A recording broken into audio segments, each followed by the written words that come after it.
Welcome back, guys. Today we're replacing a starter on a Ford 6.2 liter V8.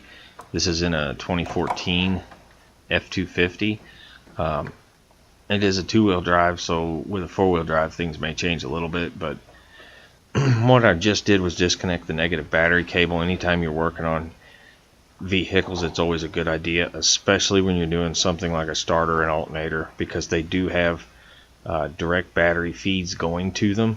So when you're taking the wires off, if you make contact with anything metal, you will complete the circuit to ground and arc it, and you can potentially blow up the battery, if not short out the electrical system and cause damage. Now, I also took this one, the cable didn't want to stay back on its own, so I took the little plastic cap off a brake clean aerosol can, and I stuck it over the negative battery post. That way, in case the terminal did, or the cable did decide to swing back over, it wouldn't make contact with that battery post. I'm going to apologize in advance for the lighting on this. It is kind of poor once I get the camera up in the truck. I didn't really have the time. I was trying to get this done at the end of the day, so I really, I can't always take the time to set up the camera and set up the lighting and get everything perfect. Sometimes I have to work with what I have. There's 3 wires on this starter. The one I'm taking off now is the solenoid. Basically kicks the solenoid on when you twist the key. There's also a ground that goes to the lower starter bolt, and there is the main power wire to the starter that I'm connecting now. On this truck, there are 3 starter bolts. Most Fords have a 3-bolt set up on the starter. The first one is right behind the ground wire I'm taking off now. That's the bottom one. That ground wire to a stud on top of the starter bolt. Sometimes they can be a little bit of a pain to get off. That one, the nut started to back off, and then it got a little bit stuck and it spun the bolt out. Sometimes you can't break them loose without trying to twist the wiring, and you have to stick a wrench up in there. Now, the second one is roughly, if you're looking at it from the angle we are now, about the 9:30, 10 o'clock position. It's just above the solenoid. The 3 starter bolts are 13 millimeter. The main power wire is 13, and the ground is a 13 millimeter. The solenoid wire is a 10 millimeter. The battery cable, the clamp that holds it on, is an 8. So really those are the only sockets you need to take this off. 13, a 10, and an 8. You will need about a 6-inch extension to get to the with a deep socket. You'll need about a 6-inch extension to get to the top starter bolt. 3-inch on the side, but you can do it with a 6 just fine. But like I said, 3 bolts. I'm working on the top one now. It is almost directly at the 12 o'clock position. So, and it is very, you can't see it, so you have to feel your way. You've got to feel it with one hand and try and guide the socket on. Now, the new starter for this truck came directly from Ford. Aftermarket for this particular vehicle, they didn't really have anything available that we could get in a reasonable amount of time, and price wise the Ford was very comparable in price, and generally the OE products are going to be a little bit better quality than the aftermarket builders. So this is a work truck, and because of that the company really can't afford downtime, so we went with the OE starter to get them back on the road. So, and right now you can see I've got the new starter in.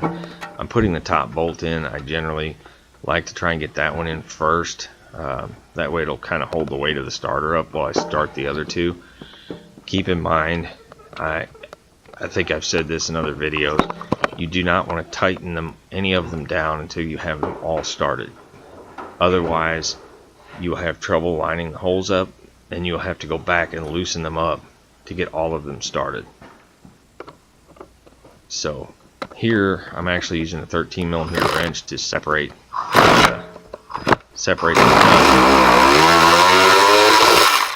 and that way I can get the bolt back in without having to try and spin the wire down, and I can make sure I get a good torque on it.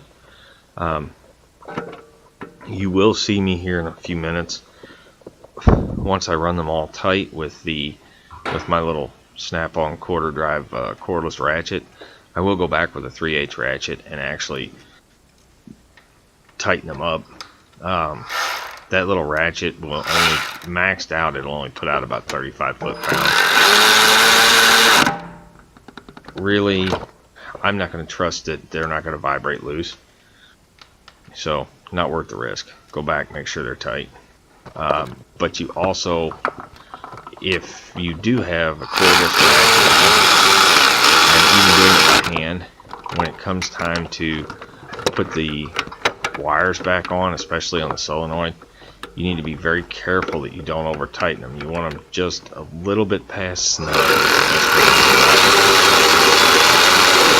If you go too far, the end of the solenoid is generally a thermoplastic, and it will break if you put too much torque on it, and then you're stuck buying another starter, because most of the time they won't give you an exchange if you break it. So here again, now I'm going through with the 3/8 ratchet and actually getting them all, making sure they're all good and tight.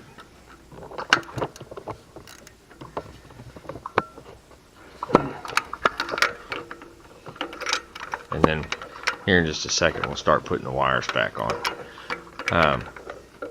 Realistically speaking, you could do this job in your driveway laying on the ground.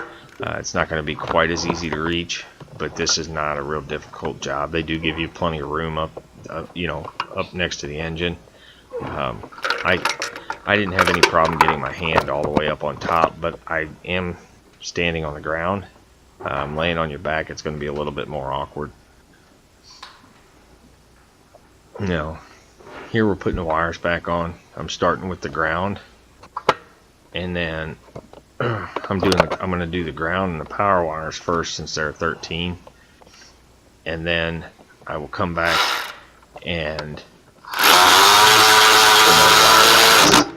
now that one I didn't worry too much about running it down with the cordless, because there again, I'm not gonna snap that stud off with that little cordless. I'm really not worried about snapping the studs on these other two, but I am worried about cracking the plastic.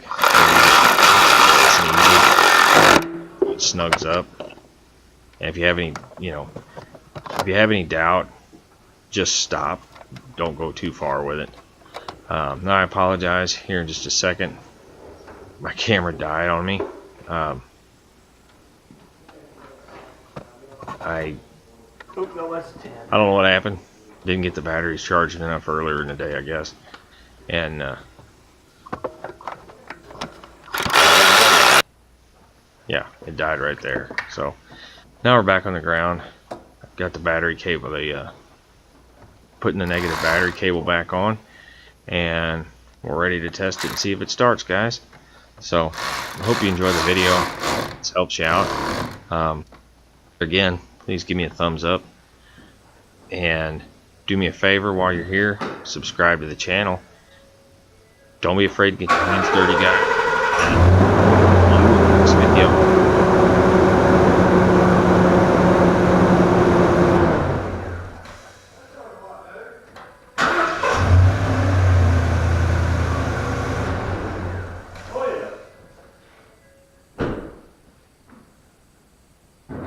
Not doing